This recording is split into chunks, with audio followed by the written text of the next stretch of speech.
Good evening. This is Rudy Giuliani with America's Mayor Live. And tonight, we're coming to you from New Hampshire. That, of course, is an American flag in the background, which has flown over every state very proudly. New Hampshire being one that probably is one of the proudest. Live free or die. That's a heck of a motto, huh? We could use that one right now, because right now we're not living free and we don't want to die. So what do we have to do? We got to vote. And we have to vote wisely.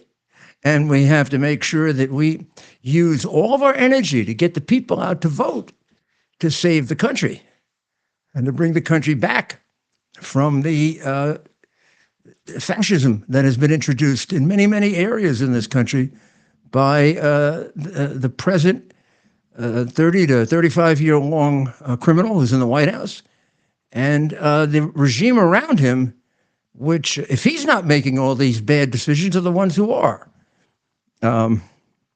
Let's begin with one of them, maybe the worst.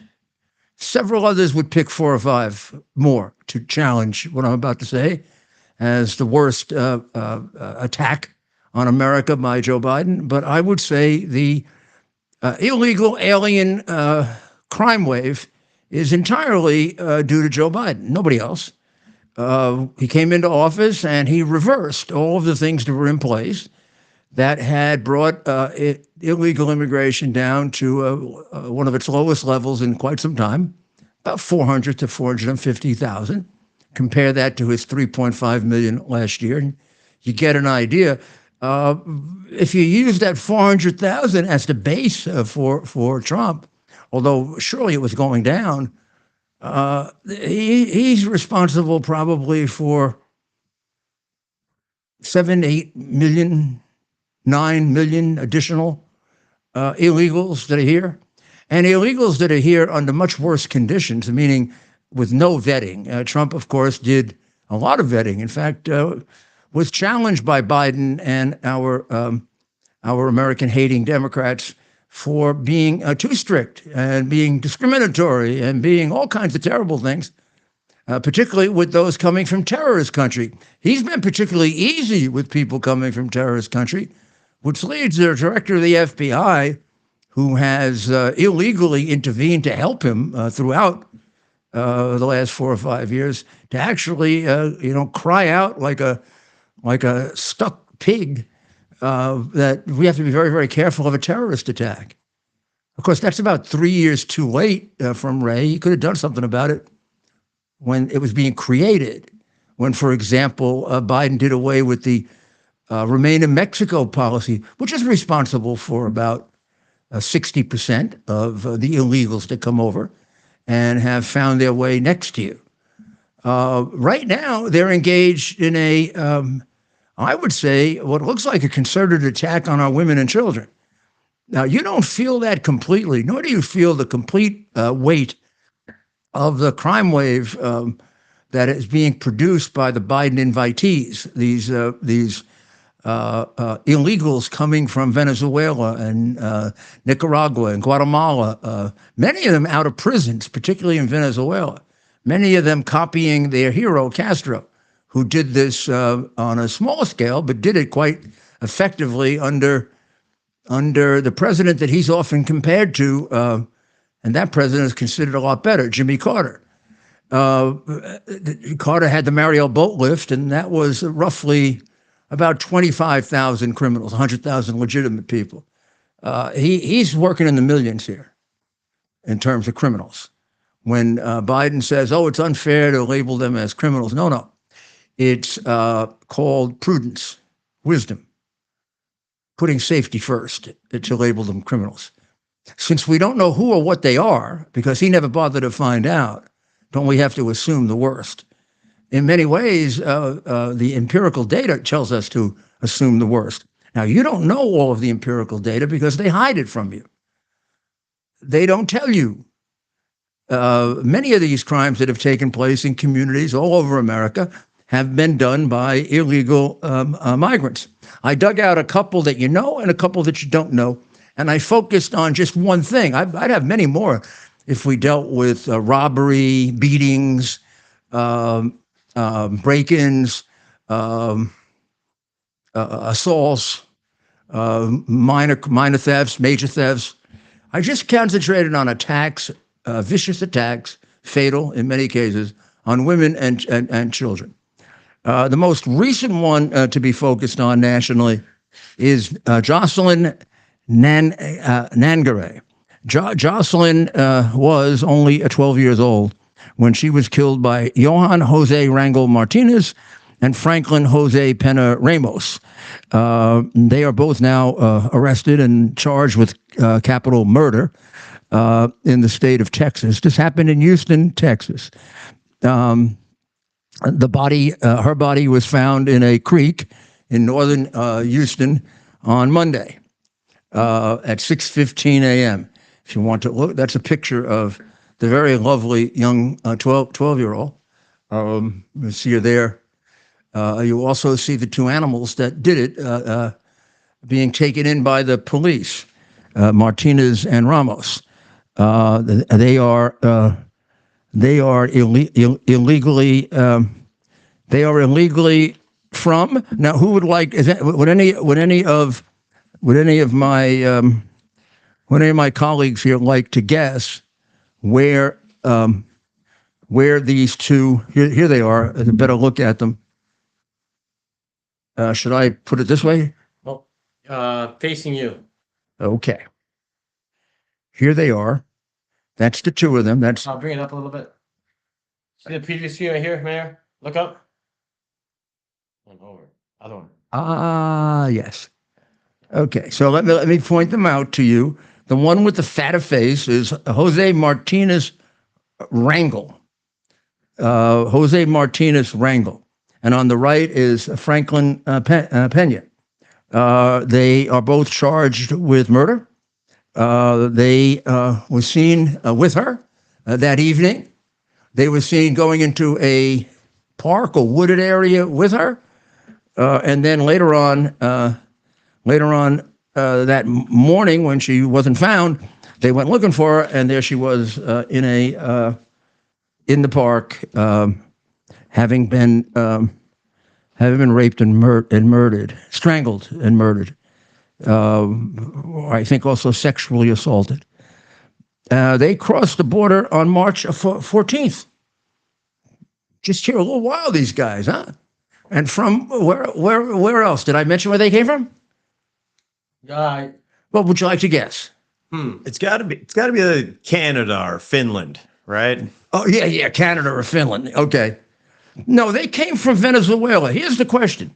Did they come right out of a prison in Venezuela?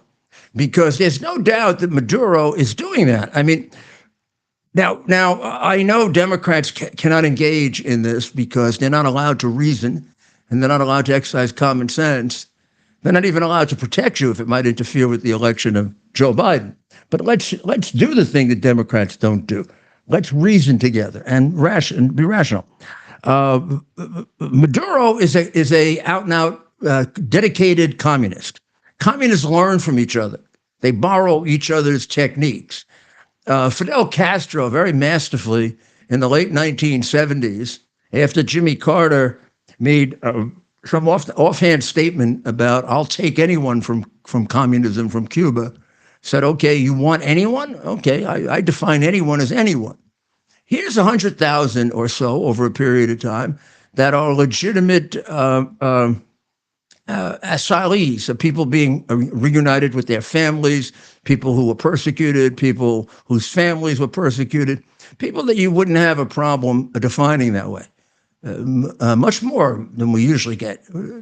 A crowd that's coming in now, it's about 4 or 5% that are legitimately asylees, although almost all of them are treated that way completely recklessly by the Biden criminals. I mean, they act like criminals at the border, like there's no law. I mean, it's really tough at the border when the American agents are required to act like criminals and the criminals act like criminals. I mean, American agents can't enforce the law. They're not criminals by their own will. They're criminals because they're not allowed to vet. I bet nobody asked these guys questions when they came in. They might have told you they came out of prison. Why do I say they came out of prison? Because, again, the empirical facts show that Venezuela has a 65% decline in violent crime. That means they're taking them off the streets and they're taking them out of the prisons. Maybe when they're ready to be released from prison, instead of releasing them from prison, they send them to Texas, Arizona, San Diego. After all, the border's wide open. I mean, if they really want to get them in and they really don't want any problems at all, they just pay the cartels a certain amount of money. The cartels will get them in totally undetected. At least, if we have right now with the crackdown, we have 3,200 a day coming in the South. If we got 3,200 a day that we know of coming in the South, we got another 1,500 coming in that we don't know about. So you can get anybody in you want. 3,200 a day, by the way, ends up over. Well, when you put the both together, it's going to end up about $1.8 million when you do the parolees and you do the CBP one. That's more than ever before under any other president, but the worst president in American history, Biden. He's got records that make him the worst president. You know how you figure out the best baseball player with records and stuff? You can figure out the worst president with records, like the most people by 4-1 dead on fentanyl or of any drug, Joe Biden. And we've had a drug problem for a long time, never like this, Joe Biden. All these people killed by people like this who came in, Joe Biden. A couple 100,000 people in Ukraine dead only because he's president. Had that fraud not been carried out and had Trump been rightfully elected, it wouldn't have happened. You know that. So here you got Johan Jose Rangel Martinez. He's only 21. Doesn't mean he isn't a career criminal. I mean, he comes from a country that is a communist country where people have been treated and put under oppression now since since the start of this century, and this present guy is just about everything you'd want in a dictator and a complete mental nitwit. But somebody smart enough on his staff to just copy Castro and say, okay, Biden opened the border. Biden said at the convention in 2020, surge to the border. Thank you. Sounds like what Jimmy Carter said. Here are prisoners. Think maybe Johan Jose Rangel Martinez was one of them, or or Franklin Jose Pena Ramos. They were here a couple of months, and they raped and killed a young girl, a 12-year-old. How many others have they killed? Do we know? We think it's only one. You think that's their only crime? What are you, some kind of a silly liberal? You know anything about criminals? Particularly criminals that commit these kinds of crimes? I mean, unless, they're not too young, actually. I mean, they're at that prime age to commit crimes. Everybody coming in is at the prime age to commit crime. Have you watched? Haven't you looked at the people coming in? I mean, I have the instinct for them. I'd put too many of them in prison not to figure it out. You put me at the border, I bet I'll be right 70% of the time. I bet if I pull them aside, I'll pick the ones that I bet I can for sure pick the ones that were let out of heavy prison terms. No doubt about it. I can tell that one. I used to run the Bureau of Prisons. I mean, I'm going to miss one or two times, but since they're all illegal, what the hell's the difference? Just send them all back.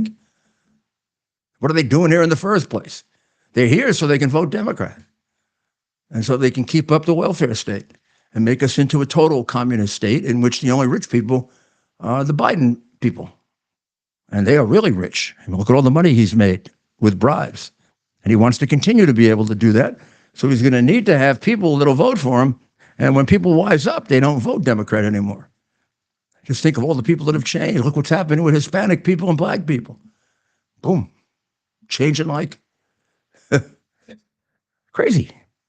You all know the case in New York that in Casino Park with the Ecuadorian illegal, Mr. Inga Landi, Christian Giovanni Inga Landi, who met up with two 13-year-olds about a week ago, took out a machete. Who the hell uses a machete? But animals from the jungle, as Donald Trump said. Maybe somebody should apologize to him when he predicted this in 2015. You know, that's when I first started helping him big time, when he got attacked for that, because I thought, oh my goodness, he's absolutely right. Because I knew about the gang he was talking about, and he was dead right, and they were completely wrong. And I said, they're going to get people killed doing this kind of apologetics for people who love criminals. Yeah, it reminded me of what I faced before I became mayor. They're back again. The Marxist-inspired Democrats who want to create crime in this country to create chaos. That's why Soros does it. You want to know why does Soros pay all this money so we can ruin American cities, like Houston? He does it because he wants us to be one world. Read how much he hates the American nationality. Nationalism is Nazism as far as he's concerned. Jeez, I wonder why he's so upset about Nazism when it was around. He did a pretty good job of cooperating with them, according to what he told 60 Minutes. So the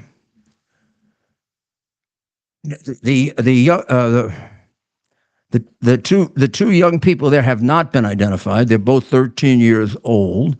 They were coming home from school. They were met by Ingo Landi, the Ecuadorian illegal alien. He used a machete knife to get them into the bushes. He beat up the boy, tied his hands, tied the girl's hands, beat her up, ripped her clothes off with the machete, then began filming it, he says, although I don't know that they've corroborated that, and then proceeded to rape her. Correct description, animal? Go to jail for the rest of his life? Of course. Will he do it again? Of course. Oh, what are you, stupid? Don't anybody out there disagreeing with that? Please, I know a lot more about this than you do. The people that do this kind of raping don't do it once. Rape is not a sexual crime. Rape is a crime of unbelievable violence, anger, hatred. This guy here who took a pretty good beating from the community, my community in Queens. When I say mine, you know, if they took all this time to capture this guy, and if they feel very strongly about protecting their women and children, they voted for me, right? Not the Democrat. In fact, one could say, if you want to protect your women and children, please don't vote for Biden, because I don't remember a crime wave that focused on women and children as much as this one. I mean, there's something wrong. There's something really wrong with this batch of people that are coming in, and I'm very frustrated. Although I did find a couple people to help me, Ted and I did, and Stephen helped us a lot find the website that I'll tell you to go to. But I think there are more of them, and if you can help me with this, please. I think I think the media has given us about 5%. The conservatives who do digging on this, like me, get it up to about 20. There's about 80% more of this going on. The one in New England that I'm going to tell you about later, they described him as a guy from a Lawrence man. He's only been in the country 5 months. He's a Lawrence man. That's what they did. That's what they did with I think one of the first cases. That's how I got onto it. They make believe they live in these places where people like Adams, pay a fortune to put them in rather nice accommodations. The case of Rachel Marin. That's really making quite a bit of news, because President Trump reached out to Patty Marin, who's Rachel's mom, and did what this is Rachel right here as a younger woman, and here's Rachel. This is Rachel closer to the time that she was killed. Rachel is a mother of 5. She leaves behind five children without a mother because of a guy who entered this country 4 times that we know of illegally. 4 times.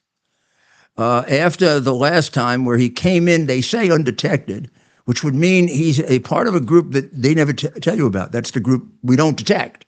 There's people that get arrested. They're all let out by Biden. It's like Bragg. He lets everybody out. The DA in my city lets everybody out, just about. I mean, 50%, 60%. I would tell you as an expert on this that there are 5,000 to 7,000 people roam in New York that'd be in jail for sure if I were mayor. And within 6 months of being mayor, they'd all be in jail. I'd get them on things like fare beating, which they don't print you for anymore. In fact, one of these guys got picked up for fare beating and they didn't print him, which means they'd have caught him earlier. Adams, what a phony. Oh, but we're a very safe city, New York. Yeah. Well, tell that to these 2 13-year-olds in Casino Park. Tell it to the people that live around Casino Park who are quoted in the newspaper saying it's become a hellhole. Used to be a really nice place when they had a Republican mayor, enforcing Republican values. It is the difference. It isn't me. I mean, it is me because I enforce them, but I didn't come up with all these ideas like don't give them bail, put them in jail, put dangerous people in jail rather than put them out on bail. Just happens to be that my case is the United States against Somalia. I'm not these ideas I took from James Q. George Kelling. I mean, you go on and on and on. My police commissioners, Bratton and Safer, and the wonderful and unbelievably brave Bernie Kerik contributed immeasurably to it.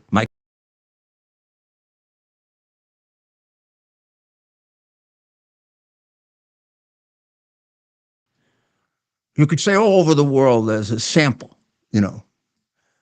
a lot in South America. I know these countries really well, particularly the Golden Triangle countries.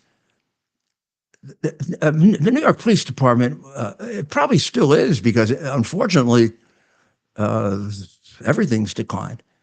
But I can tell you, while I was mayor and while Bloomberg was mayor, particularly while Kelly was the police commissioner, it was the best police department in the country. I don't even think other police departments would feel funny if I said that. They would come to New York all the time for help, and New York would gladly give it. We didn't. I mean, the reason we were the best is really because we had to deal with the most crime, and even when our crime goes down, because we're so big, as a matter of gross numbers, we have the most crimes, right? I mean, we're so much bigger than any other city. We're 8 million. Los Angeles is 3. San Francisco's 1 million or something.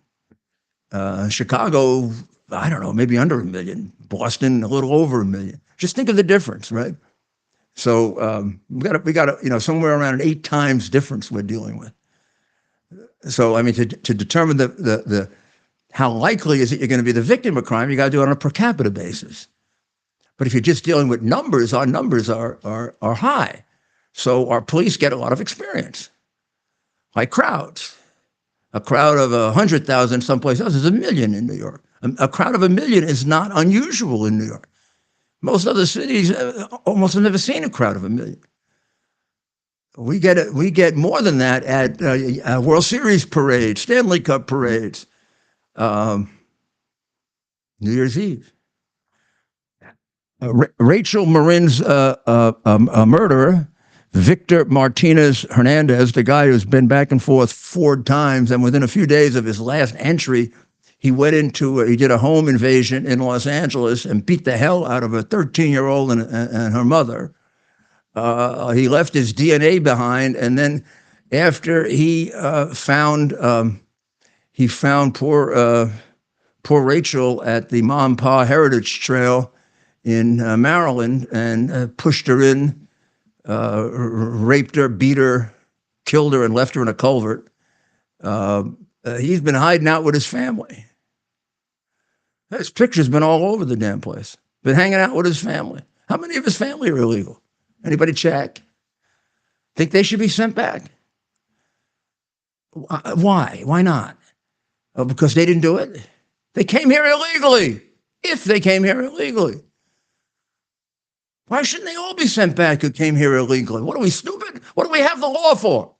We have the law to protect us. It's a matter, and Biden has violated it to such an extent. It's a joke. It's not a joke. It's a tragedy. It's a tragedy of fatal consequences. It's one of the worst things a president has done to the United States. You can't think of a president who's done damage to the United States this way. It could be 12 million illegals that he let in, certainly 8 or 9. That's bigger than most of the states, I think. And no telling how many of them are criminals. You can't tell me they're not criminals because you didn't check. You can't tell me the Chinese aren't all spies. You ask them 4 questions. What, do you want to let in spies? Hey, you think that's as irresponsible a question as maybe you first thought? You think there's maybe a connection between the 31 million that went to the family that the Democrats don't want to look at and the press is lying about? That is 100% true and 100% provable? You think there's a connection between the two? What president would let our biggest enemy get in on less questions than anybody else? And am I supposed to ignore the fact that his son picked up for him $31 million and tells me on a text that I have in my apartment in a safe, in a text that he wrote, not me, that he gave half of his money to his father for 30 years. So aren't I, as a responsible person trying to protect you, don't I put that all together and say that, first of all, that's evidence that Biden got money and big money. Whenever anybody tells you there's no evidence that Biden didn't get money, they are lying completely. A text saying that you got money, your son saying that he gave you millions of dollars is evidence. I didn't say it's true. I said it's evidence. That's what evidence is. Do they consider all the crap that Cohen said evidence, right? It goes to a jury and they test it. It's evidence. It's not only evidence; it's a definable type of evidence that everybody in law school learns about. You know, it's hearsay, and it's one of the major exceptions to the hearsay rule called an admission. And admissions are extraordinarily powerful evidence. It's an admission against pecuniary interest. It's an admission against penal interest. Those are the titles of the exceptions. I'm just trying to tell our ignorant press that you lie every day when you say there's no evidence of Biden getting money. There's evidence, and it's in writing. Not only that, there are documents showing money going to him from Burisma, designated specifically for him in a communique from Latvia that found it. Oh gosh, I'm not Joe Biden. I can remember things. This would be February of 2016 in the White House at the time. It's a laundered transaction involving $14+ million from the very, very crooked Russian-oriented company that hired Joe's son and his other pal, Devin Archer, pumped 6 or 7 million into Hunter's company. Hunter telling you that Joe got half of his salary. And somehow, some way, after Joe required the president of Ukraine to fire the prosecutor, they stopped the story there. They say the prosecutor was corrupt. No, he wasn't. And I can prove to you he wasn't. You give me a trial, I can prove to you he wasn't. That he wasn't corrupt. I can prove to you that that's a lie that they made up, like everything else they made up. But how about the case got dismissed? The new prosecutor just happened to dismiss the case against his son and one of the crookedest guys in Ukraine. And he was supposed to clean up the corruption in Ukraine, and he got the case dismissed against one of the crookedest guys in Ukraine, who was designated that way by the State Department until the crooked State Department found out that his son was involved, and then eventually found out that he was involved. I gave that evidence to Pompeo, and they never ran it down. That's why I never supported Pompeo for president. I think he was afraid. He didn't trust me. Turns out that everything I said is true. Came out again this week, right? Hunter Biden had to drop the case against me, alleging that I was a Russian whatever. I'm not a Russian anything. I'm an American. I only care about the interests of America. It's America first, last, and always. Whereas with Biden, it's never America. And I don't lie, and I don't cheat, and I don't steal, no matter what they say. Have never done it in my whole life. I was taught not to steal. I don't take anybody's money. I don't take money that isn't mine. They have done an unbelievable job of attacking my reputation. You know, I'd feel really bad about it if it had any bit of truth or I had any guilt about it. I feel very proud of it, actually. Being attacked by traitors like this is a great honor.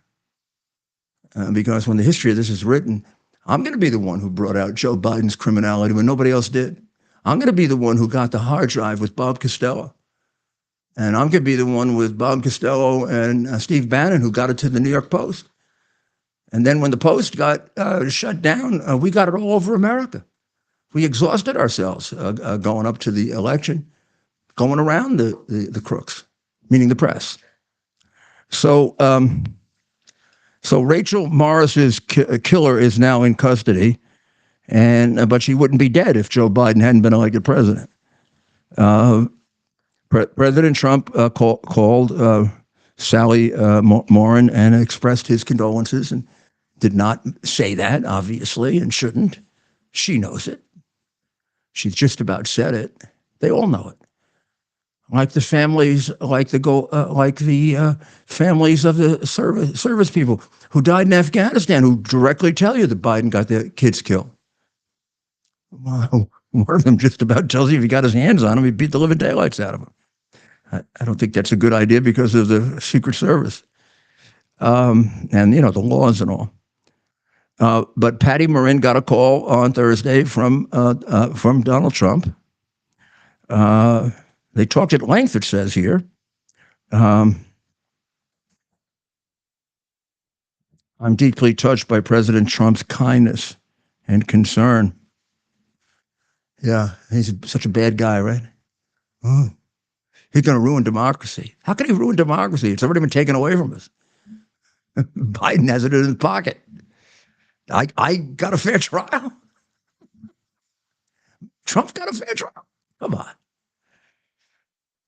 Talking about Trump, he was genuine and truly wanted to know how our family was coping. He asked about Rachel and showed honest compassion for her untimely death.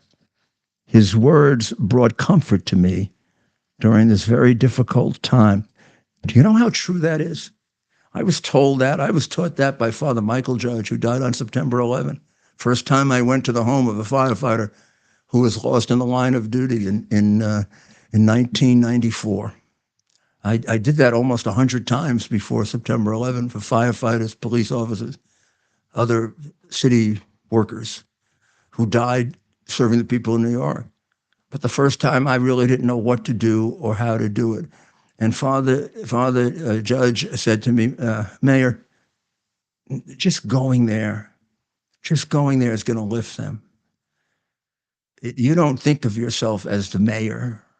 To them, you may be the most important person from their point that ever entered the house. Also, firefighters love you because you got them bunker gear and you fought for them and you fought for the closed firehouses. So it's a particular group that has you in high esteem. So to them, even though it's not going to bring their son back and it's not going to deal with the ultimate grief, it's going to say, look how important my son was. Look what an important person he was. Look at the impact he had. A mayor shows up to give his condolences or calls up. That's what happened for Mrs. Marin. The evil man in the White House would never think of doing that. Somebody'd have to. The only way he'd ever do it is somebody told him to do it. Even then, he might not do it. And given his record now, and given the way it is so clear to so many that he causes these murders, I'm not sure it wouldn't be counterproductive. I mean, he sure shouldn't call any of the people that died in Afghanistan. I mean, they all want to talk to him. And they tell you on television what they want to say to him. I mean, I know what I would say to him if I were one of them. So we told you that there's a site on X called Illegal Alien Crimes. Exactly what we named it independently, Illegal Alien Crimes. I'll give you a couple that you don't know about. You don't know about Silmer Flores, who in June of this year got arrested for, and he's on an immigration detainer for, he's only 20 years old.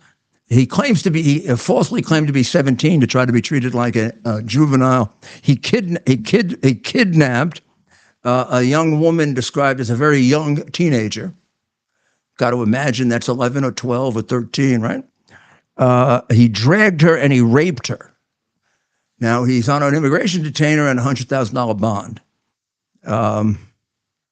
So that's one. I believe that was in Texas. No, it wasn't. This is in Texas. Jose de la Cruz, sexual assault of a child is the way it's described. He's in Dallas County, Texas. He's also an illegal alien. Brian de Zapeta, 33. This is all within the last couple of months. Arrested on illegal reentry after he had finished a sentence for assaulting a woman, and he got back in. He's from Guatemala, and he's completely illegal. Junior Debon Benitez, he's 18. He abused a 12-year-old girl, and he is from Honduras. And this was in Iowa. So this is happening all over the country. I think Flores was in Massachusetts, and he was the one described as he was a Lawrence man. Yeah, Lawrence, my backside. We'll be right back. Oops, I need a towel or something. Just a little towel.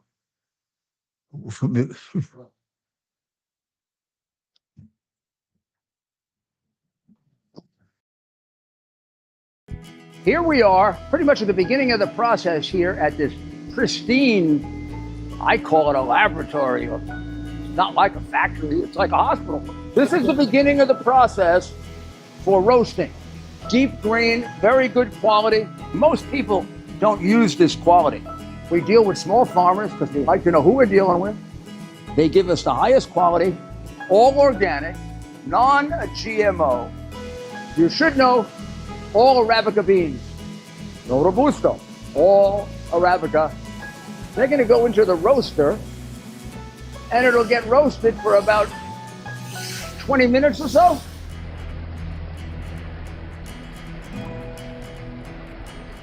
Oh my goodness, look at these. My goodness.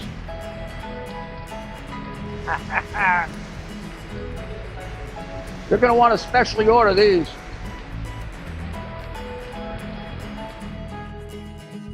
This is what goes into Rudy's coffee.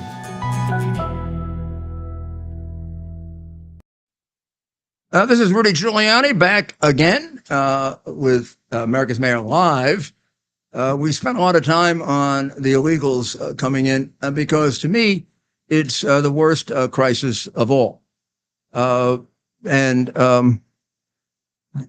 it may not be. I don't know. It seems to me when you have this many women and children being killed, and also men, but women and children being killed, and they're all caused by the president of the United States, it's time for him to be behind by 2,000 points. What you see there is a map of a current poll that is out. And as long as it's up there, why don't we go to it right now? That poll is very, very significant, not because of the margins. The margins are close, right? But every one of them. And I also want to point out, because I think this is very, very strong evidence of a circumstantial nature, that maybe the claims of cheating in these states are not so far off and should hardly be dismissed as insane or crazy or traitorous or whatever, when in fact they should be examined carefully so they don't happen again. Every one of these states that he's leading in, he led in 2020 at 11 o'clock at night on election night. Every single one of them paused their counting. And every single one of them ended up in Biden's camp. Not a single one went to Trump. Now, that's a little bit too much of a coincidence for me. Now, I go a lot further than that because I got plenty of people who can tell you how many hundreds of thousands of ballots weren't observed in Pennsylvania. And I can tell you the same thing about Georgia. And we can go on and on and on. And we could talk about the recent revelation of 375,000 pieces of paper, ballots missing in Georgia. Gee, I wonder why they're missing. Is it the same reason they would never let us look at the paper? If they, in fact, had conducted an honest count and the challenge was that the paper was illegitimate, why not let us look at the paper to our heart's content? Put us in a skiff, photograph us so we can't change them. But let us have our expert look at them and tell you that they aren't ballots. They were made up in Bethpage, New York, or 2 blocks away from the arena in Atlanta or wherever. Because we had experts that could do that. They want to know part of those experts. So let's look at where it stands with these states. So Minnesota, which has not voted Republican, Eisenhower maybe. I can't remember. I mean, it probably voted for Reagan in '84, but Reagan wouldn't do a recount. It was very close. He beat Mondale in every other state. And he basically said, come on. And they said, well, but you'll have a unanimous victory. And he said, that's okay. Let him have his state. I mean, maybe he wouldn't have either because the courts are democratic and you know what happens in an election case. Whatever else the judges are, at least in New York, it's for sure, New York City, in terms of political cases, they're completely corrupt. Completely. So this is the Emerson College Hill, the Washington publication poll. And it has Trump winning in every one of the states. Minnesota, margin of error, 45-45. Significant because it's a Democrat state. And if the Democrats in that kind of trouble in Minnesota, the Democrats going down. Wisconsin, also been a Democratic state, although he won it in 2020 and they took it away from him. And actually, had the court made the decision they made 2 years later, he would have won the election. But in any event, he's leading by 3 points. That's the way he was leading when they stopped the counting and started screwing around. Michigan, he was actually leading by more than that, 46-45, when they stopped the counting and the big truck came in and all the votes went haywire. And of course, they didn't stop counting until Biden won. That's what I was told. The counting won't stop in these places until Biden wins. Pennsylvania, he was leading by 800,000 votes. Pennsylvania is a travesty. It's about, in terms of elections, it's about as crooked as it gets. All the changes in the rules they made, illegally, unconstitutionally, the absolutely insane opinion of their court that you're present at an inspection of ballots if you're just in the room. You don't have to see the ballot. You really believe that Democrat Supreme Court made an honest decision? You really believe that's the right interpretation of present for the purpose of inspection? You're a potted plant? One intermediate court judge, a Democrat, said, well, it can't mean that. It has to mean present has a context, and the context is being an inspector for one side or the other. You've got to be able to see the ballot. Well, it got up to the Democrats in the Supreme Court, and they voted straight party line, although one or two Democrats voted against it and came to the illogical conclusion that just being there, even if you're 10,000 yards away, if you're in the same arena, that's okay. And you never get to see the ballot. That's like saying you have referees in a game and they're in the stands. Or maybe they're in the concession areas, but they're in the ballpark. It says you have to have referees in the ballpark. So you got them at the concession stands. Tell me that's not a corrupt court that renders a decision like that. Well, you can't tell me it isn't, because it is. So he's leading in Arizona by 4 points. He's leading in Nevada by 3. You might attribute that to the somewhat to the Hispanic vote, because when you look at the Hispanic vote, they're pretty much even. But the more you go west, the more Trump is winning the Hispanic vote. The more you go east, he's caught up, but Biden still has a lead in the Hispanic vote in New York, let's say, or Pennsylvania even. Now that starts to switch, and that 47-45 is going to change. He's also got the biggest lead that a Republican that I can think of, except me, right, ever had in a Jewish vote. The last poll of Jewish vote was a 5-point difference.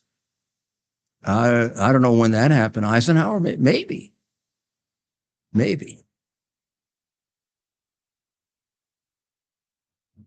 Reagan did very well with the Jewish vote in 80. We'd have to go look at that because of Carter's position on Israel and all his fighting with the prime minister.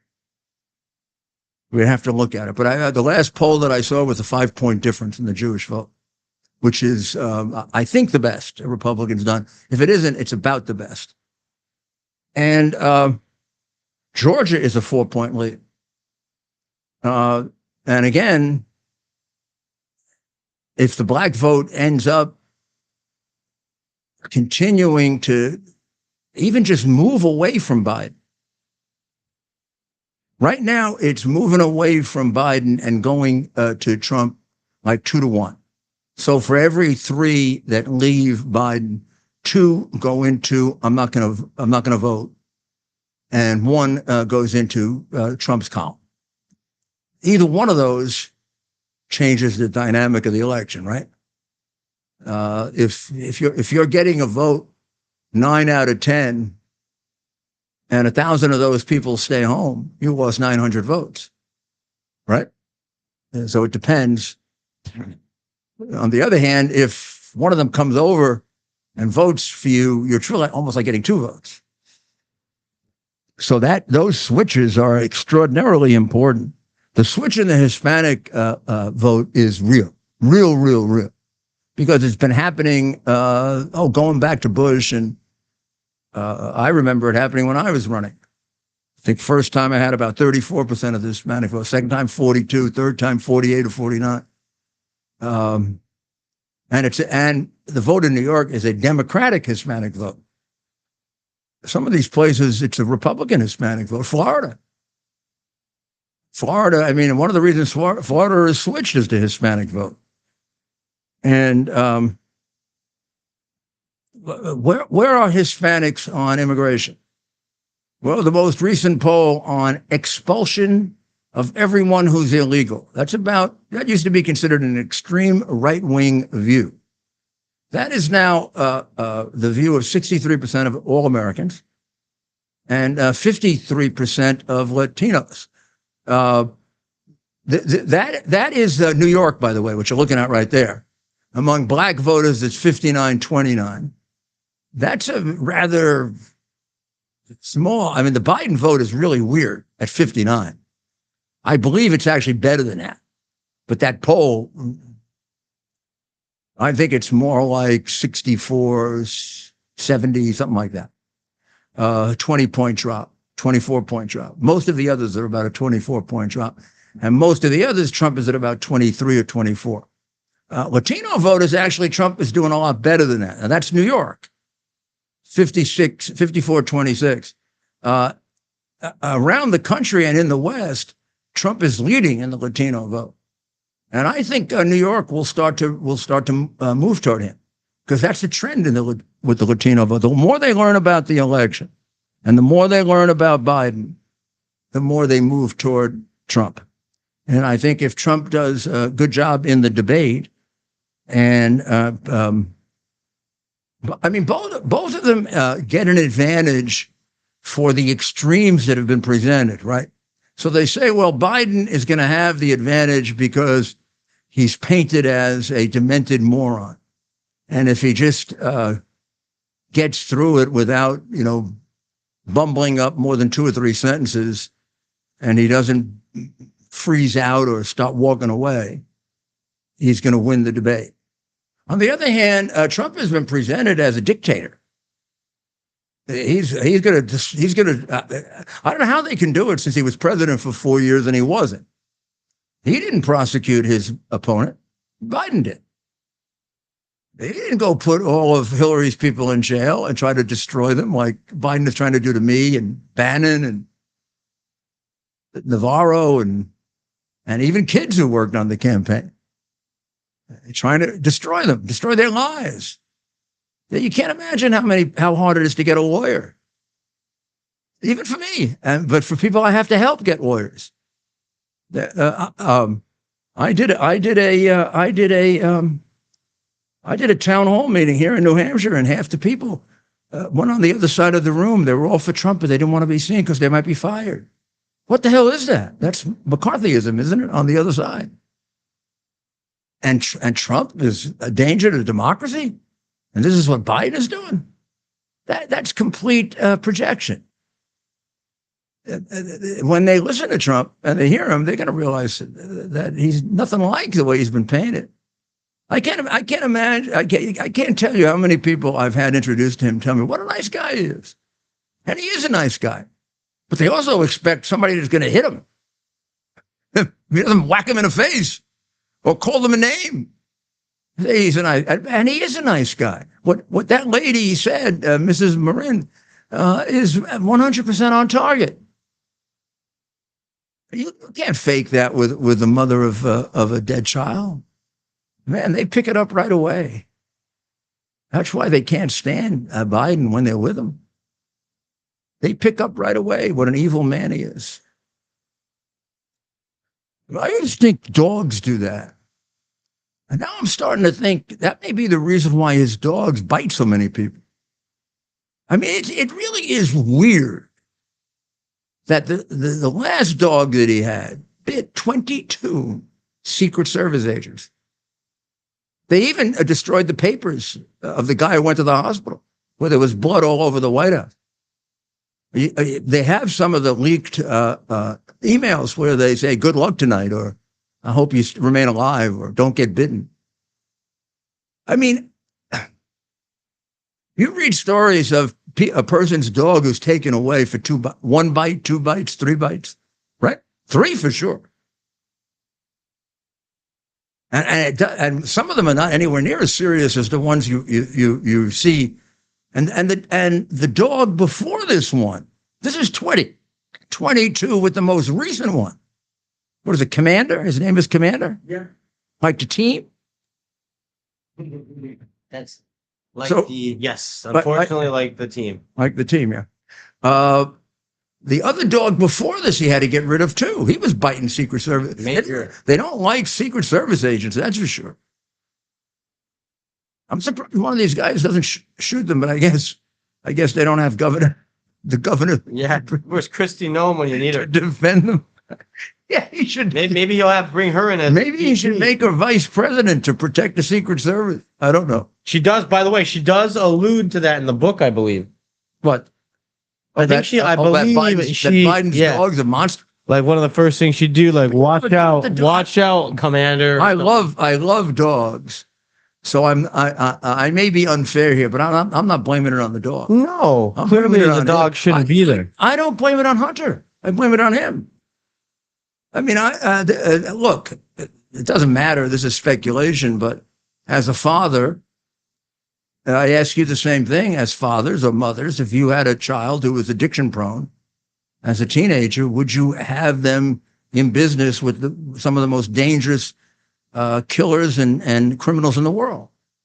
Yeah, that's who he was in business with. Don't walk away from me. Sloshevsky, member of Ukrainian Russian organized crime, stole every single thing that he had in Burisma when he was ecology minister from the government. Is suspected of killing his partner. He was Russian oriented as a Ukrainian. He was working for the wrong side, the side that Biden's supposed to be against. That's where he got the millions of dollars from. He gets appointed to straighten out corruption in Ukraine, and his son works for one of the biggest crooks in the Ukraine. That's all a fact. He's not a crook, and Obama's not a crook for allowing it. Obama knows everything I just told you. It was in the New York Times in 2015. Any vaguely honest president would have put an end to it right away like that. If I were mayor and one of my number twos or threes, if we were doing that, it would end immediately, or they would end immediately. I mean, if Obama had that much ethics, that much honesty, it'd have been cut out immediately. He made the guy the point man to straighten out corruption in the Ukraine, and the guy's son is working for what his own State Department would tell him was one of the biggest crooks in the Ukraine and getting millions of dollars from him. You don't even have to know if it goes to Biden or not. In fact, if you haven't figured out it hasn't gone to Biden, you shouldn't be president. You should be back being a community activist with your communist friends. Your wife would still be upset that nothing good had ever happened in America, but maybe that'd be good. Because maybe her position is extremely warped. I mean, Biden gets the responsibility here as the father for putting his son in a position. He could have gotten any bum in Washington to do it for him. They'd knock his door down to take over as bag man. The Democratic Party, God almighty. Look at all the people that were helping Hillary. The guy that bashed up the hard drive. Trump is on trial for documents that he didn't destroy. She destroyed 33,000 emails, a bunch of them classified. She destroyed them. Or somebody did for her. She got some criminal to do it with her. She paid $1.1 million for a phony story to frame the president. That doesn't put you in the penitentiary. What do you got to do? Kill somebody? Gee, the Clintons wouldn't do that. That's what I said. The Clintons wouldn't do that. Would they? We'll talk about it. Look, there's a lot of rumors. But you can't count on not for something as serious as that. Of course, they stole Haiti blind, but left those poor people starving. Want to talk to a Haitian cab driver in New York about the Clintons? Oh boy. Okay, Argentina's got a president now that's pro-American. Doesn't like Biden much because he's pro-American. Javier Milei, and looks like he's already created a surplus. Meanwhile, his Biden's friends, who were all communists like Lula, who got elected right out of jail in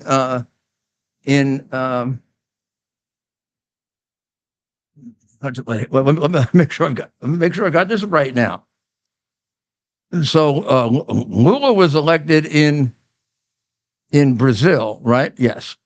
Inácio Lula da Silva had been the president of Brazil for a long, long time. He was like one of the first populists to get elected from the people. He was from the people crook. His entire administration went to jail. He finally went to jail and then got elected anyway. And he's got a massive inflation rate, a tremendous deficit. Meanwhile, Javier Milei has produced for his first year a surplus. The same thing with Colombia's Gustavo Petro, who's also if not a communist, a severe left winger. De Silva is definitely a communist. He's ruining Colombia's economy. Tremendous deficits, tremendous inflation. Meanwhile, when Milei came in, the inflation was 25%. It's now 4.2%. He is a big believer in Donald Trump,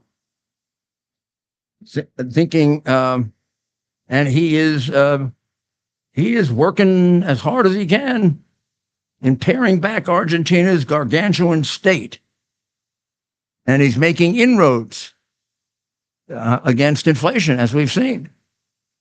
And May, it went down for the fifth straight month in a row. It's gone down gigantically. Colombia, meanwhile, under a left winger who probably is a communist, expects to have its largest fiscal deficit, maybe ever. And the same thing is true. And Brazil has the second highest deficit in the country's history. And boy, they've had deficits. And it reversed the surplus that he inherited from Bolsonaro. And Bolsonaro they make into and the same thing with Milei. They make him into some kind of right wing. Surpluses are good for poor people. Deficits are very bad for poor people. That's when they starve. Somebody's got to pay the bills. These countries need to be straightened out. And with a guy like Biden, they just get worse and worse and worse and worse. Well, we're going to take a short break and we'll be right back.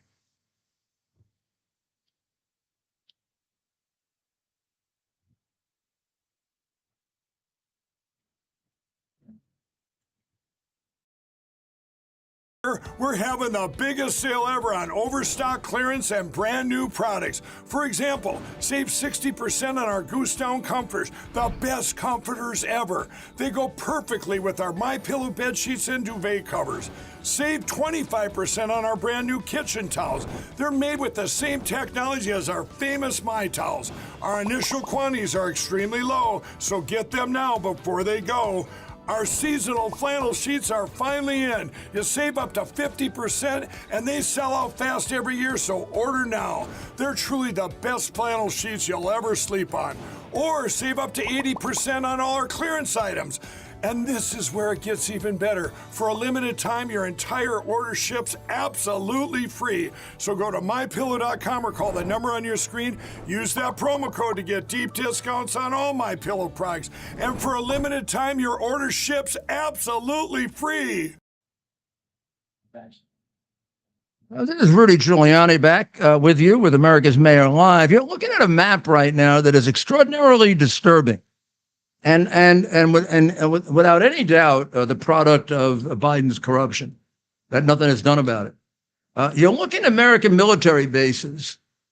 Remember when he allowed the balloon to get escorted by our Air Force all over America, and they took intelligence shots of some of our most sensitive installations, and then he didn't shoot down the balloon until after they left the territory of the United States, so we couldn't recover it.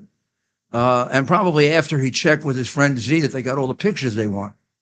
Well, here you're looking at something they've been working on for a long time, and they have it in high gear now because they got their guy in the White House, the Manchurian candidate or the Chinese candidate. These are American military bases, some of which you probably know, either if you've been in the military or had relatives in the military. And they are surrounded by Chinese-owned land, Chinese-owned and very, very often farmland, but other kinds of land. And some of it is massive. Look at Fort Irwin in California. That red or whatever color it shows up as, that's all Chinese-owned land. They can, and China, even before they were getting people in on 4 questions, and they have gotten thousands. They've gotten more Chinese in the last year than probably any year ever before under the guy they paid. I mean, is it a coincidence that they get more people in here on only 4 questions with a guy in the presidency that they paid off? Is that a coincidence? So look at Fort Irwin. It might as well be in China. I mean, when you looked at the parade in San Francisco that Newsom did for Mr. Z, they were greeting him like a hero. Well, Newsom doesn't know that this man's killed more of his own people than any person alive. There's nobody on earth that's killed more Chinese than Z. The only other ones around are the prior prime ministers, and they add up to about 80 million. I mean, he's wiping out the Uyghur people, but he kills his own people too. And all the poor Chinese there are required to clap for him. The Chinese have police in the United States. They make sure that these people who own this land do what they're supposed to do.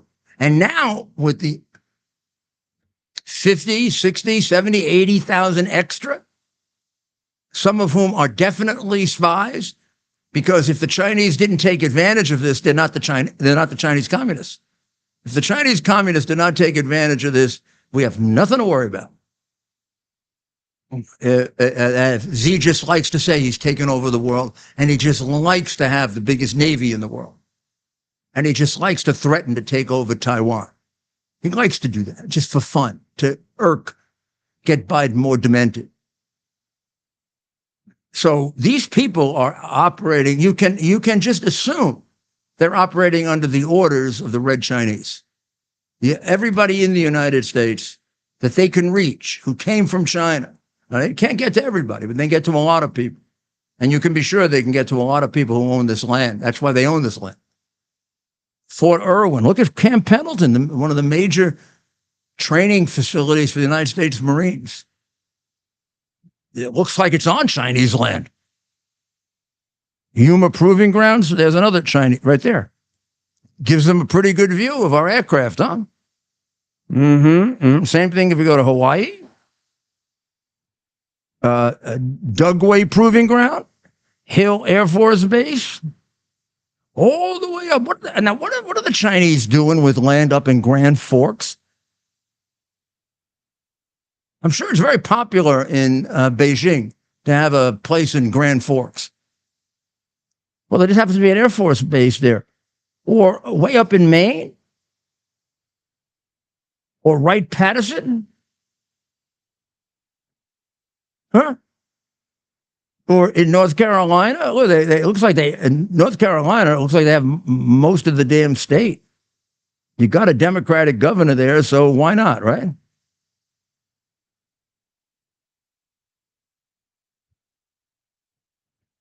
You don't see too many of them in the Republican states, do you? This, I'm sure, the one major one in Florida, I'm sure goes back to before DeSantis. And I bet that's going to be out. Republican and Texas, for the size of Texas, that is relatively little. California, major.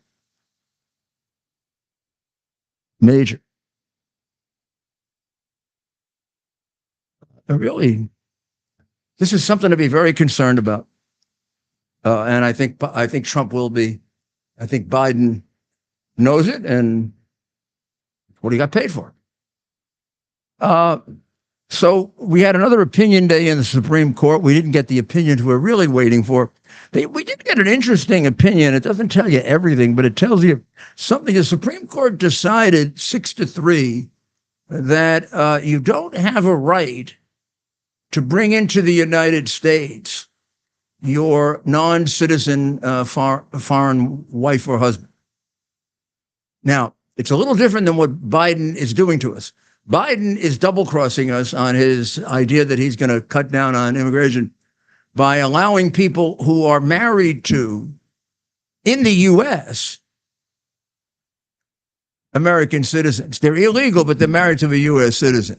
He's going to do away with their he can give them immunity. He can do away with their illegality, and that'll make 500,000 illegals legal. This is cutting down on illegal immigration. Just 500,000 more that way. And it's supposed to be 2,500 a day. It's up to 3,200 a day.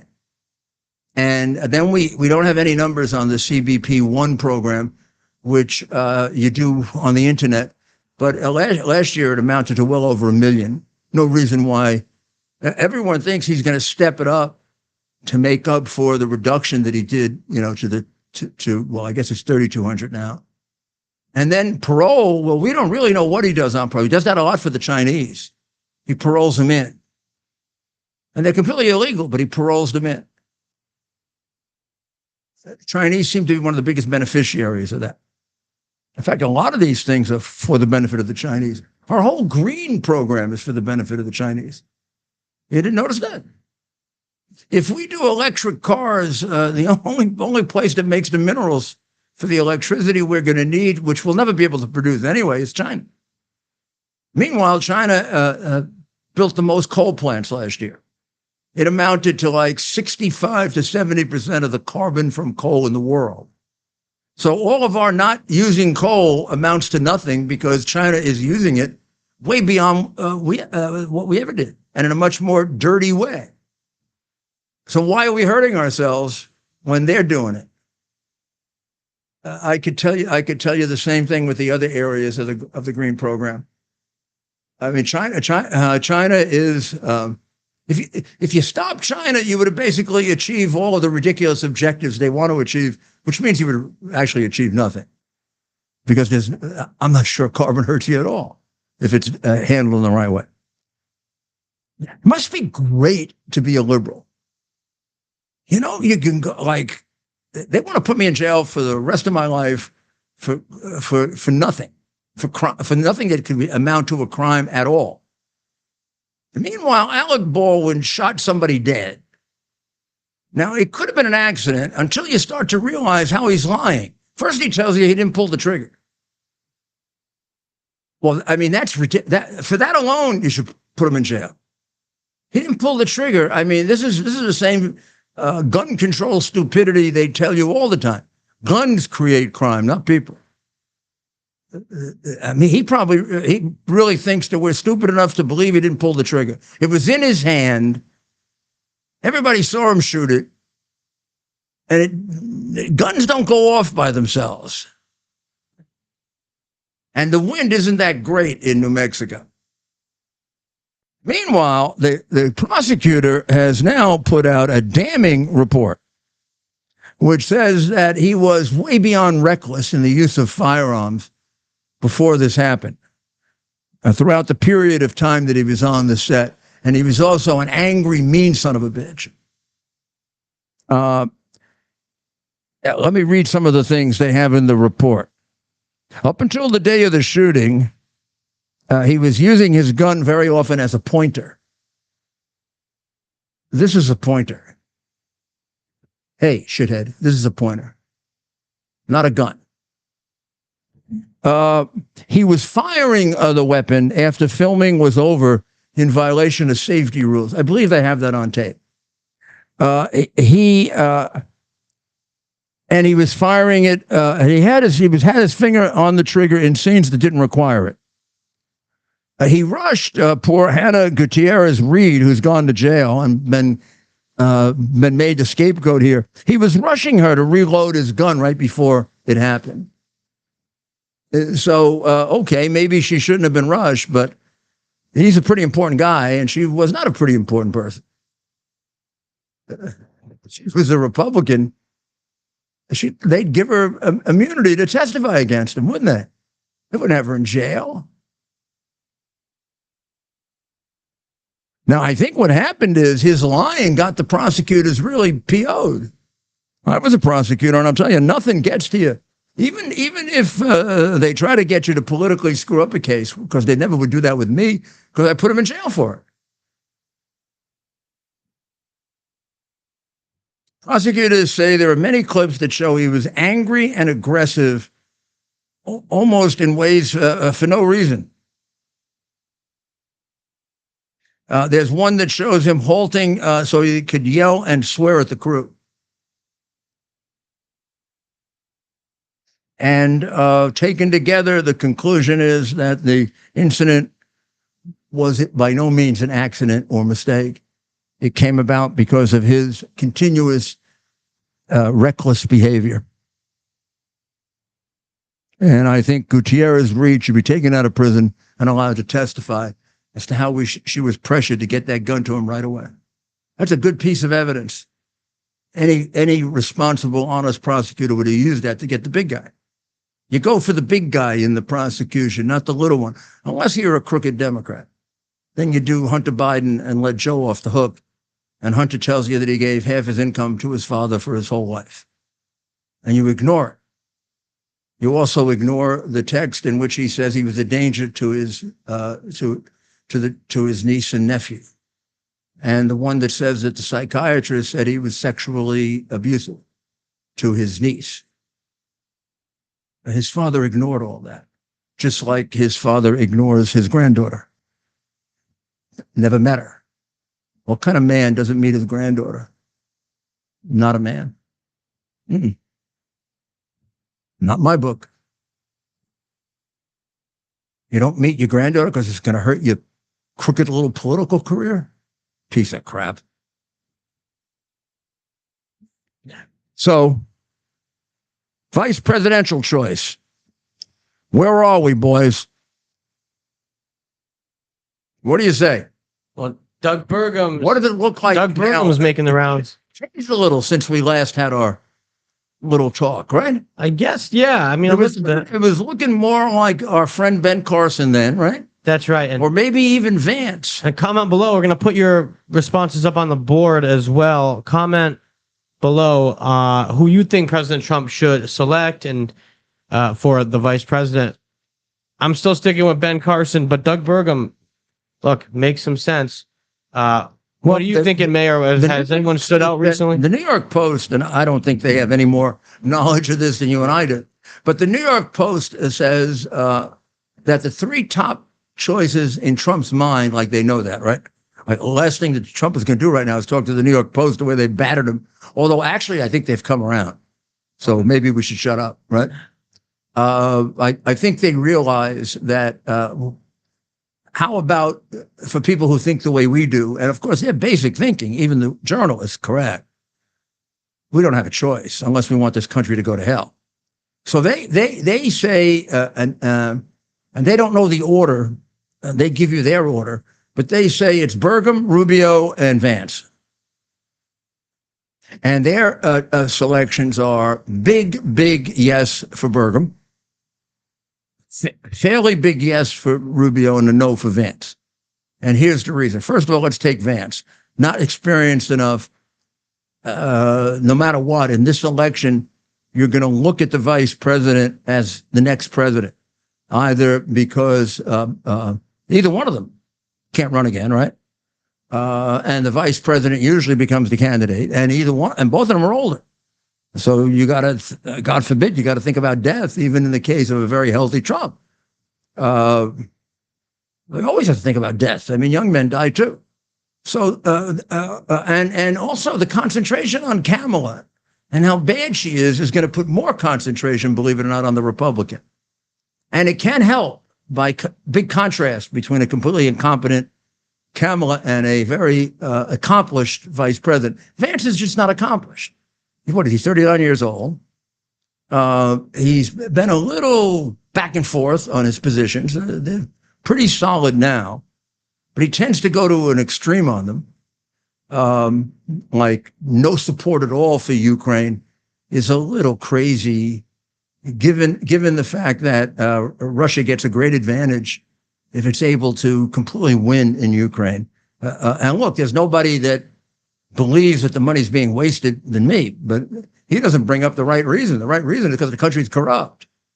And if we could get that money to them in a way that helped them become a non-corrupt country, then we could have a real ally. But as long as they're kept corrupt, and we help make them corrupt with Biden and his friends, this is a useless thing that we're doing. They like Rubio because they say Rubio, although he doesn't have the executive experience that Burgum has been a very active senator. He certainly got the energy for the job. His positions on foreign policy are very, very sound. His positions on domestic policy are very sound. He seems like a very thoughtful, smart guy. And he seems to have completely gotten over, and Trump, the animosity that had gone on during the campaign. Same thing is true with Cruz. The only one I actually thought it would last with in 2016 was Senator Cruz. And I think he's been one of the most loyal, supportive guys in the Senate. I mean, I'm a big Cruz fan at this point. And I was a big Cruz, we'll never forgive him for what he did at the convention. Rubio never went that far. And Rubio, right from the very beginning that Trump became president, worked hard to get things done. So if I go Rubio, Burgum, I think either one. I almost favor, if those are the, my choice is Carson, but I think maybe I'd favor Rubio. I think he understands the politics better.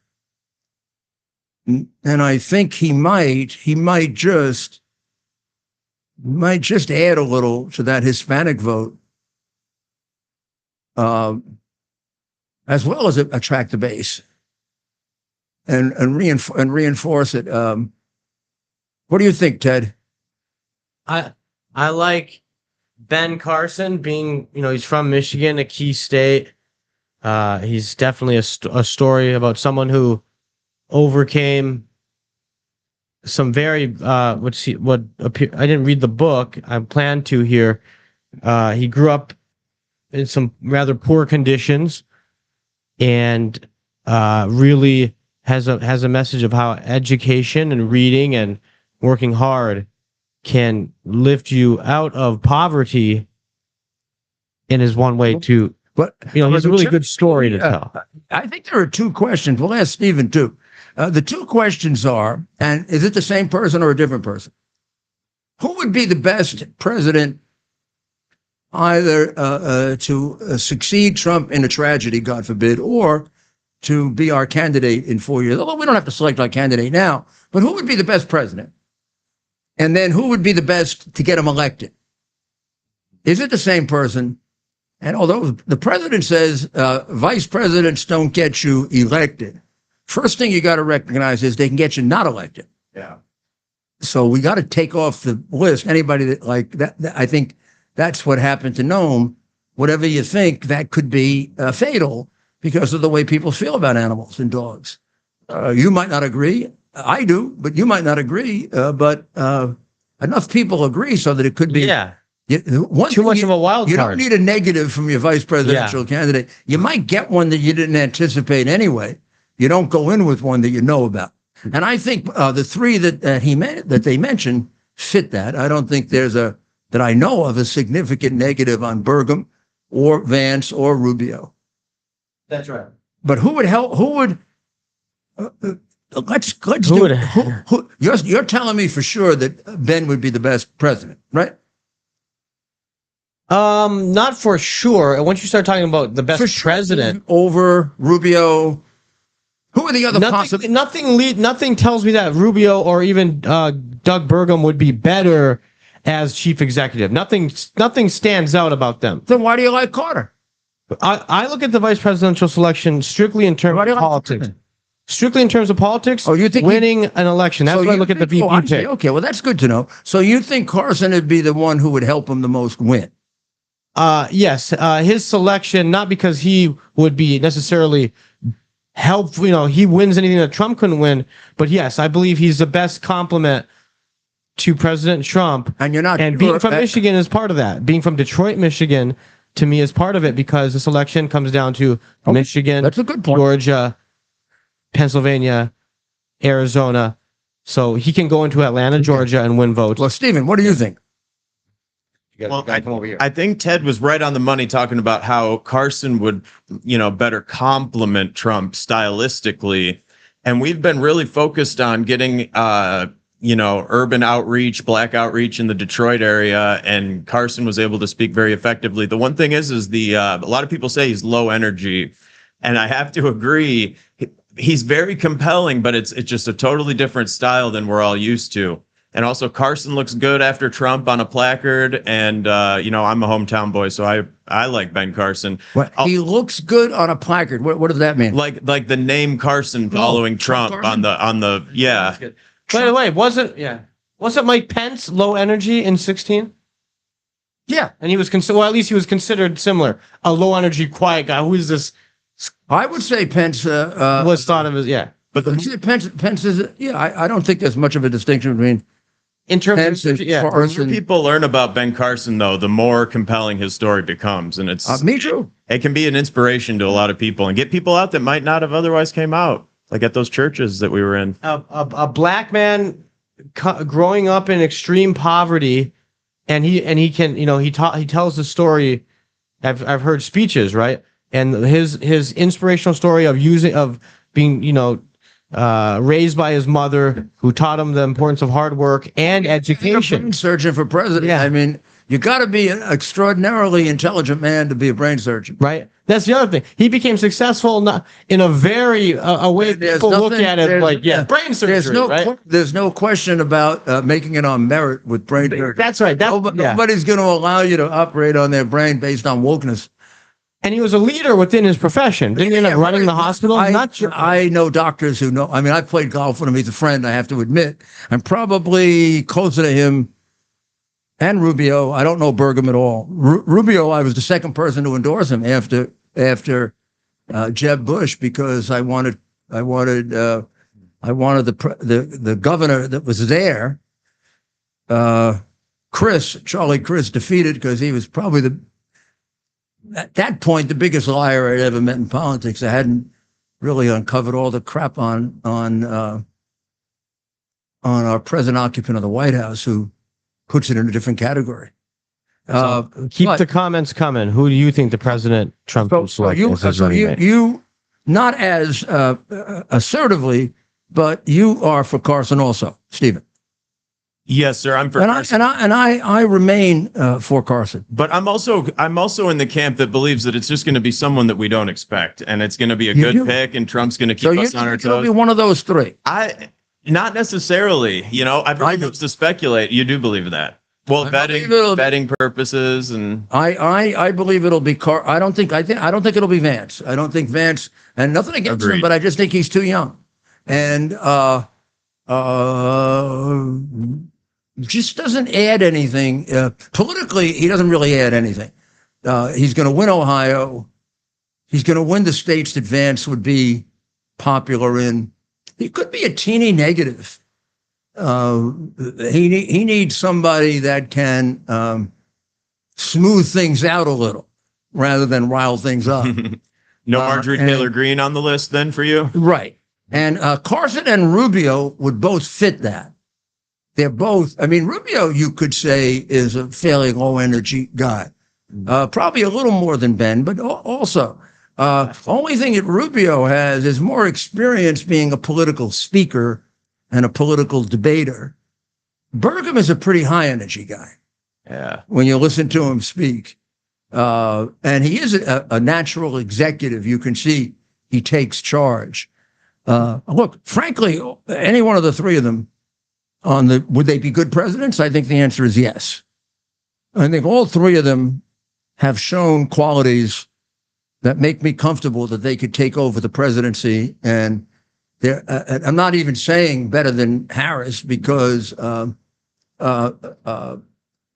Raleigh would be a better Raleigh would be a better president than Raleigh is his dog, is Stephen's dog, would be a better president than the buffoon. And Biden and the campaign are mayor. They're going to go right back to the race card with Trump, right? They're going to try and paint him as a racist. They're still going to do it if he chooses Ben Carson. Oh my God! But it makes it a little tougher. Accuse Carson of being a racist. Exactly, but it'll make it tougher for them. I think they were. There you are. You see, I made you vice president. Good dog. Want to see him? Want to see our candidate? Come here, Raleigh. Vice President Raleigh. Here's Raleigh. See, Mr. Vice President. Would you like to say something, Raleigh? There's Raleigh. Everybody out there, Raleigh. Isn't he beautiful?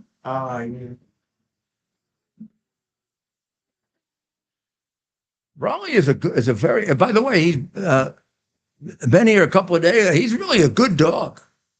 He's very, very good dog. Very, very mannerly. He likes food a lot, but he doesn't. He comes and he very quietly sits there, and if you don't give it to him, he doesn't get angry. If you do give it to him, he gets very affectionate. So I would say.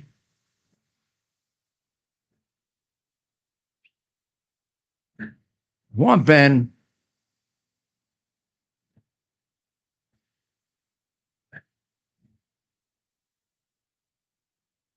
I think Rubio. This is very strange. I'm going to do three things. I would pick Ben. Rubio, I think, might be politically the best, and I think he's going to pick Burgum. What do you think? I think Rubio would be politically the best because of the movement in the Hispanic vote. He could ensure that, and he could accelerate it. Well, and it definitely doesn't hurt to have someone with a knowledge of the Senate. He's not like an elder statesman at this point in his career, but he certainly has knowledge of how to. Despite all the craziness, he's respected. Yes, sir. He's respected as a very intelligent guy, and as we know, since Biden was in the Senate, not all of them are intelligent.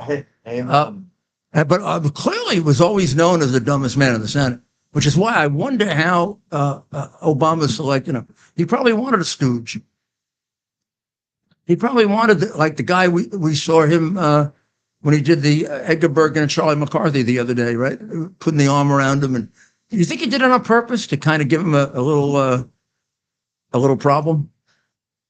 Or did he do it just because he was afraid he might go in the wrong direction? You're interesting. There's a chance. What do you think? I think part of Obama likes that Biden's such a mess because it keeps him elevated, right? As like the guy of the Democrat Party. Yeah, I mean, he runs the party. Sometimes those cheap little tendencies can even overcome your desire to win, and because they're not rational. They're not rational tendencies. And you would say, well, he wants to win so badly he wouldn't do it, but he probably doesn't know how much he really dislikes Biden. But there were a number of comments about how stupid he was. Yeah, when he was vice president, and he did try to talk him out of running. He did talk him out of running in 2016. That's a very good point. And he reluctantly accepted him in 2020 when Harris blew up. His first choice, Soros and Biden's first choice was Harris.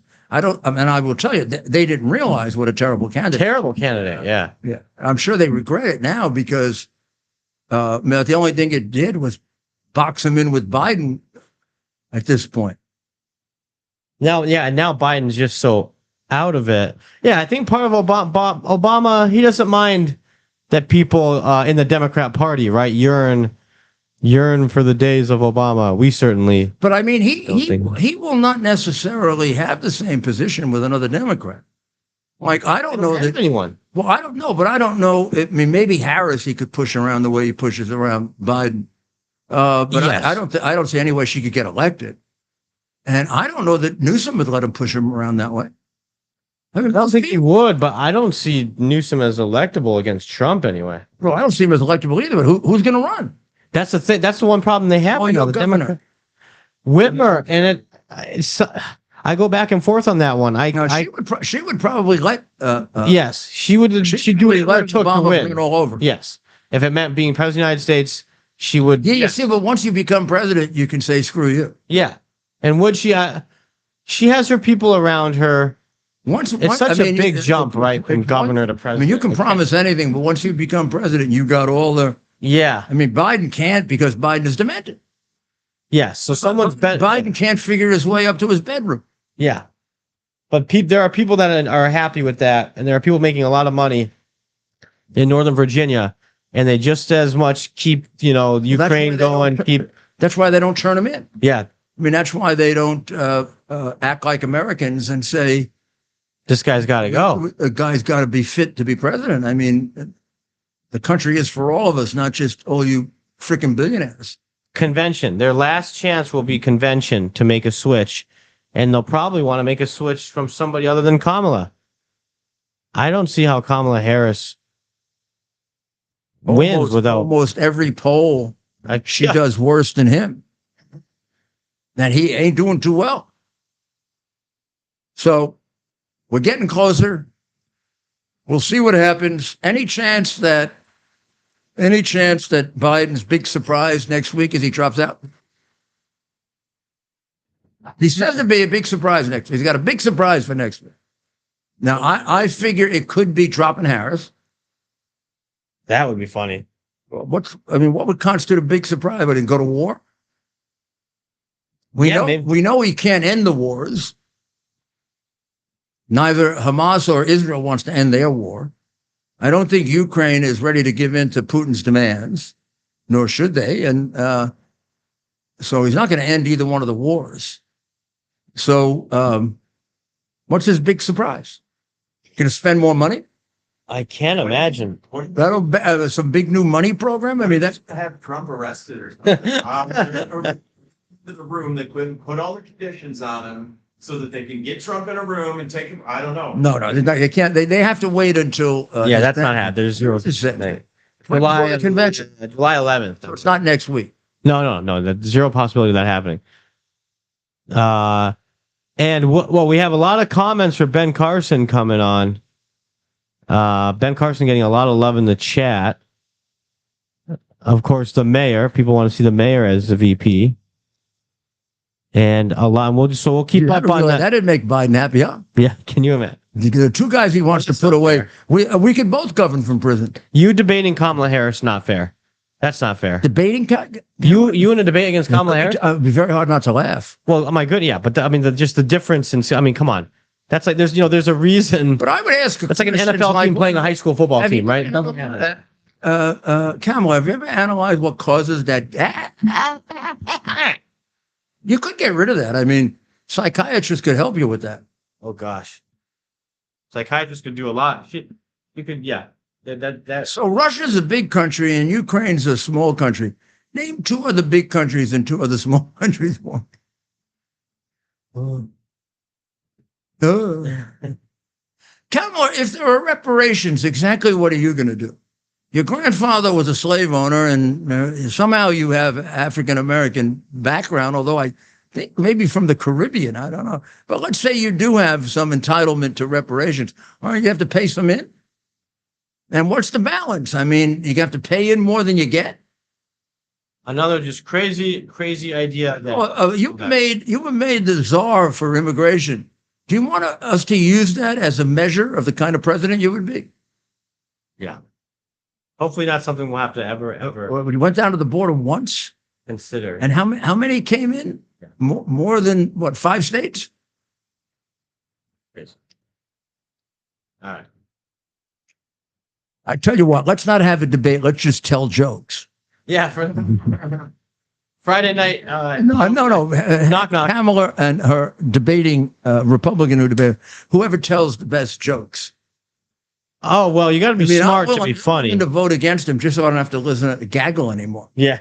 Well, you don't want to tell too many funny jokes, though. You'd have to hear her laugh. Well, she wouldn't laugh at funny jokes. She's too stupid to get the funny jokes. You'd have to tell ridiculous jokes. Yeah. Kid jokes. Yeah. Russia is a big country. Next to Ukraine is a small country. Oh, well, with that, Yeah. we're going to sign off for the weekend. We're going to be back at 8 o'clock on Monday, and we're going to have a good time. We'll have plenty of things ready. We're getting ready the week after for 2 hours. That will start at 7 and go to 9. And we'll tell you all about how you can get that and both, and how it'll give us more time to analyze all of this, because there's so much to do between now and the election and so much to inform you of. I think I got you all the things that I needed to. Let me just check to make sure that there's nothing I left out that's critical. That's critical. Oh, a very interesting thing. The Teamster president, Sean O'Brien, accepted the invitation to the Republican convention to speak. He asked to speak at the Democrat convention, and they refused. And that's really strange, because until me, well, actually, let me get a little more complicated. Until Bobby Kennedy, the Teamsters were Democrat. Bobby Kennedy switched them over to the Republican Party, and they endorsed, I don't know if they endorsed Goldwater, but they certainly endorsed Nixon, and were very close to Nixon, and they endorsed Reagan. Then when I brought a RICO case against them, right before the 1988 election, they switched. After President Reagan refused to fire me, and Vice President Bush defended me. They switched parties, and they've been Democrat since then. Although since then, their entire board has been removed. Their connection to Las Vegas is gone. Their connection to the organized crime is gone. And they run, they're a powerful union. And if they have problems, they don't have any more problems than any other union. As far as I can tell, Joe DeGenova would know this better because he was one of the trustees. But they cleaned them up. It took 10 years, but they cleaned them up really well. I didn't clean them up. I brought the case that allowed that to happen. Proved the allegations against them that allowed that to happen. But then people like Joe DeGenova and others ran them for a period of time. And I think about 10 years. So it would be a good union to get the endorsement of it. It's got a kind of a seal of approval. I'd want to check with Joe just to be sure I'm right about that, because my knowledge is 20 years ago. But I think that's right. So I don't know why the Democrats aren't inviting them. Maybe because, I can only guess it's because they're trying to play both parties off, and the Democrats are saying, screw you. We got the AFL-CIO, we got the union. We got the union, like the automotive union they have. But this is a much bigger union, the automotive. The automotive union is tiny. We've lost so many auto workers to China and elsewhere. The union is whittled down to, like, I don't remember, but it's less than 100,000. Teamsters are still gigantic. They're probably mostly Republican anyway, I would think. Even with the upper echelon turning Democrat because they were angry that they all got thrown out. But these aren't the people that were thrown out. So it'd be very interesting to see what happens. But it is strange, because the Democrats need all the traditional support they can get, and turning their back on the Teamsters, I don't know. And the day after the debate, I guess Biden will be resting for another 10 days, 10 days before and 10 days after. They figure, like Dracula, they can get him ready by pumping new blood into him. But then the blood will come out during the debate, and he'll have to go somewhere for 10 days. He spent more time on vacation than being president, so don't get shocked. I never heard of anybody preparing for a debate for 10 days. I don't even know if that's good. Being over-prepared can be a problem. And the whole idea of being on the right side is clearly because he has dementia. And he'd be too confused if they change sides, if he practice one place and they changed sides on him, and they had to have him practice on both sides, and he doesn't know where to look. And finally, the day after the debate, Trump's going to take, a lot of time off as he goes to Virginia for a very big rally with Glenn Youngkin. Trump already has a rally scheduled for the day after in Virginia, which you can tell he's after Virginia. I think he's actually quite delighted that he's tied in Virginia. And when you consider the switch going on with the black vote, and you consider the parent issue, and the Democrats basically pretty much taking the position that children are property of the state. I mean, they all agree that you can do this surgery on kids, and, the doctor and the government officials can decide. Parents don't have to be told. They'll just interfere with changing their girl into a boy or vice versa. And the Democrats all agree that boys can come into female sports. I think they all agree they can go into female bathrooms. Like hell, they're going to go in one with me around. I mean, no way. I wouldn't let my daughter or granddaughter go to a school or any place where they let boys go into. And I define boys. You see, I guess I was not smart enough for the Supreme Court because I know the definition of women and men. And I think it's a damn insult to the American people that that woman who's on the Supreme Court gave that answer. She should have been thrown out of the Congress when she gave it. Say, get the hell out of here. What do you think we are, stupid? Get out of here. You're not qualified for the Supreme Court, you jackass.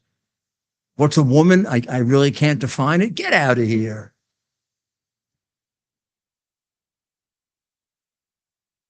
Well, you have a nice weekend. Do something to help get Trump elected this weekend, okay? So you can save our country. Everybody can do different things. So I don't know, become a poll watcher. Go organize a group of people that are going to come out and vote early. I like that voting early thing. We'll really surprise them. They're counting on whacking us. We won on election day last time for sure. For sure. That's not even, nobody disputes that. I mean, we were ahead by 800,000 votes in Pennsylvania. Those basically came from the machine. It's the paper, stupid. It's the paper. So pray for the people of Israel. We didn't get to talk about the confusion there very much because it's basically in a stalemate right now, although we did talk last night about the expansion in northern Israel, which is a matter of concern.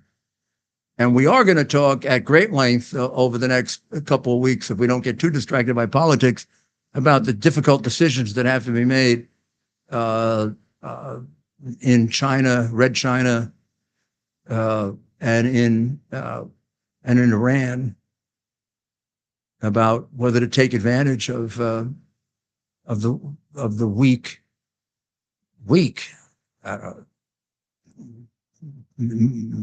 on steroids president while he's still there, even though you might not be perfectly happy with the timing or the preparation. I think Xi Jinping and the Ayatollah and his group of thugs have a lot to think about.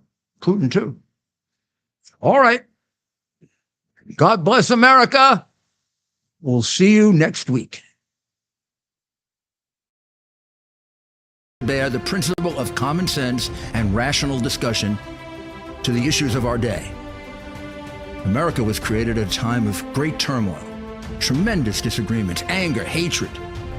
There was a book written in 1776 that guided much of the discipline of thinking that brought to us the discovery of our freedoms, of our God-given freedoms. It was Thomas Paine's Common Sense, written in 1776, one of the first American bestsellers, in which Thomas Paine explained, by rational principles, the reason why these small colonies felt the necessity to separate from the Kingdom of Great Britain and the King of England. He explained their inherent desire for liberty, for freedom, freedom of religion, freedom of speech, the ability to select the people who govern them. And he explained it in ways that were understandable to all the people, not just the elite. Because the desire for freedom is universal. The desire for freedom adheres in the human mind, and it is part of the human soul. This is exactly the time we should consult our history. Look at what we've done in the past and see if we can't use it to help us now. We understand that our founders created the greatest country in the history of the world, the greatest democracy, the freest country, a country that has taken more people out of poverty than any country ever. All of us are so fortunate to be Americans. But a great deal of the reason for America's constant ability to self-improve is because we're able to reason, we're able to talk, we're able to analyze. We are able to